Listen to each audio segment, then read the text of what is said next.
Rana homemade কিচেনে আপনাদের স্বাগত জানাই। আজ আমি বানাবো পটল আর সয়াবিনের কষা। তার জন্য আমি এখানে 500 গ্রাম পটল এইভাবে কেটে রেখেছি আর কয়েকটা আলু নিয়ে নিয়েছি। পটল আর আলুগুলোকে ভালো করে আমি এখানে ধুয়ে রেখেছি। আপনারা পটলের কষা কিংবা সয়াবিনের কষা খেয়ে থাকতেই পারেন, কিন্তু দুটোকে একসঙ্গে কখনো রান্না করে খেয়েছেন কি?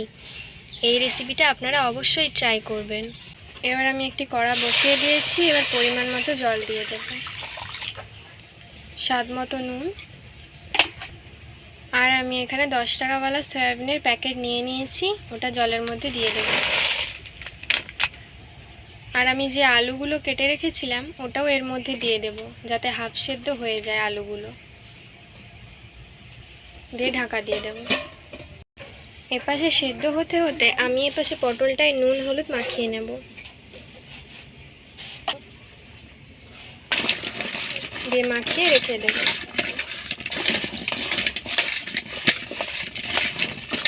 10 মিনিট পর আমি ঢাকাটা খুলে নেব। আলুটা সেদ্ধ হয়ে গেছে কিনা দেখব। হাফ সেদ্ধ হয়ে গিয়েছে। এবার আমি আলুগুলো একটি থালার মধ্যে তুলে নেব, কিন্তু সয়াবিনগুলো একটি পাত্রের মধ্যে তুলে নিয়ে ঠান্ডা জলে ধুয়ে নেব। সয়াবিনগুলো ঠান্ডা জল দিয়ে ধোয়া হয়ে গেছে।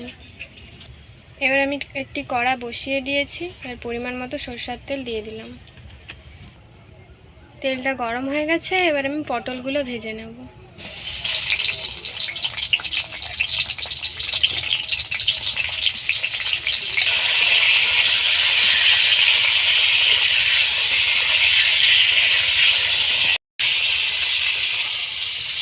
পটলগুলো ভাজা হয়ে গেছে, এবার আমি তুলে নেব। এবার ওই তেলের মধ্যে আমি সয়াবিন আর আলুগুলো ভেজে নেব।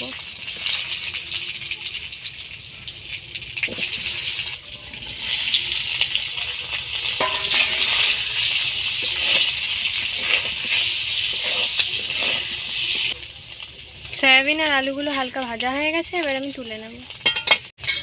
এবার আমি কড়া বসিয়ে সরষের তেল গরম করতে দিয়ে দিয়েছি। তেলটা গরম হয়ে গেছে। এবার ওর মধ্যে একটি তেজপাতা, অল্প পরিমাণে চিনিটা হালকা লাল হয়ে উঠেছে। এবার আমি আগে থেকে একটি বড় সাইজের টমেটো কুচিয়ে রেখেছিলাম, ওটা দিয়ে দেব।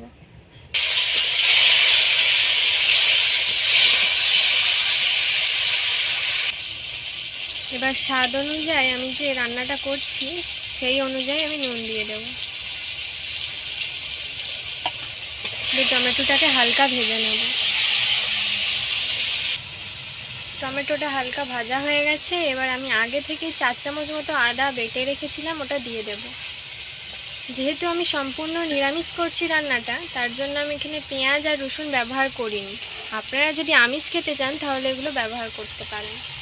আর 4 চামচ মতো জিরে আমি বেটে রেখেছিলাম, ওটা দিয়ে দেব। আপনারা এখানে গুঁড়ো জিরেও ব্যবহার করতে পারেন। অল্প পরিমাণে জল দিয়ে কষিয়ে নেব।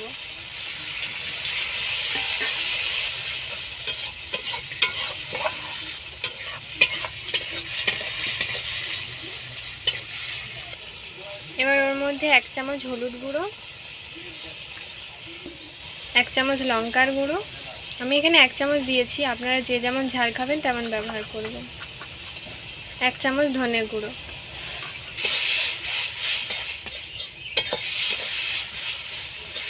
কষানো হয়ে গেছে। সামান্য পরিমাণে জল দিয়ে দেব। এবার ওর মধ্যে আমি ভেজে রাখা সয়াবিন, আলু আর পটল দিয়ে দেব।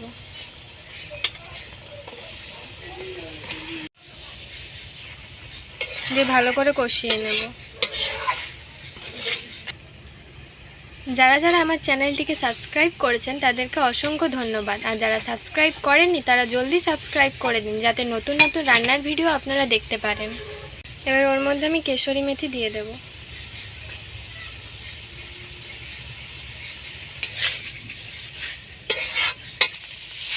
কষানো হয়ে গেছে। এবার আমি পরিমাণ মতো জল দিয়ে দেবো। ভাজার সময় আলুটা হাফ সেদ্ধ হয়ে গিয়েছিল, তাই আমি অল্প পরিমাণে জল দিয়ে দেবো।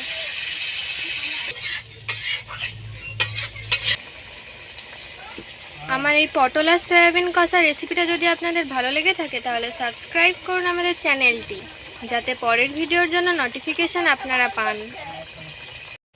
এবার ওর মধ্যে সানরাইজ গরম মশলা দিয়ে দেব।